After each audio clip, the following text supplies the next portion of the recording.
എറണാകുളത്ത് ആദ്യമായിട്ട് jokes India, കലാപർ റഹ്മാനിക്കയുടെ jokes India എന്ന് പറഞ്ഞൊരു മിമിക്രി ട്രൂപ്പിലൂടെയാണ് ഞാൻ എറണാകുളത്തേക്ക് വരുന്നത്. അതിനു മുമ്പ് ഞാൻ കോട്ടയാണ് സ്ഥലം. അപ്പോൾ കോട്ടയത്ത് മംഗളം പ്രണവം എന്ന് പറയുന്നൊരു അമച്ച് ടീം ഉണ്ടായിരുന്നു. അതിലൊക്കെയായിരുന്നു ഞാൻ മിമിക്രി പറഞ്ഞുകൊണ്ടിരുന്നത്.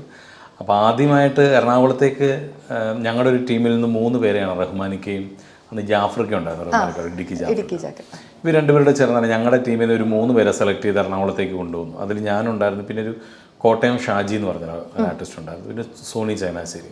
അപ്പോൾ കോട്ടയം ഷാജി ഉണ്ട്, ഞാനും ഷാജി ജോണാണ്. അപ്പോൾ ഈ ഇവിടെ വന്നു കഴിഞ്ഞപ്പോൾ ഈ അനൗൺസ് ചെയ്യുമ്പോൾ 2 ഷാജി എന്ന് പറയുമ്പം അതെന്തോ ഒരു പൊരുത്തക്കേട് പോലെ. അപ്പം കോട്ടയം ഷാജി എന്ന് പറയുന്ന ആൾ ഓൾറെഡി മോഹൻലാലിനെയൊക്കെ അവതരിപ്പിച്ച് ഫേമസ് ആണ്, അദ്ദേഹത്തിൻ്റെ പേര്. അപ്പം ഞങ്ങളുടെ അനൗൺസർ മനു എന്ന് പറഞ്ഞ അനൗൺസർ, മനു എന്നോട് ഞങ്ങളോട് പറഞ്ഞു, എന്നാൽ നിൻ്റെ പേരൊന്ന് മാറ്റാം. അപ്പോൾ ഞാൻ പറഞ്ഞു എന്തിടും, ഷാജി ജോൺ അല്ലേ, ജി ഒന്ന് മാറ്റിയിട്ട് ഷാജോൺ ആക്കാം. നമ്മൾ എങ്ങനെയുണ്ട് പേര്, കേട്ടിട്ടൊരു കുഴപ്പമില്ല, ആർക്കും ഇല്ലാത്തൊരു പേരാണ്. ഞാൻ പറഞ്ഞു എന്നാൽ പറഞ്ഞോളാം പറഞ്ഞു, അങ്ങനെയാണ് ഷാജോൺ.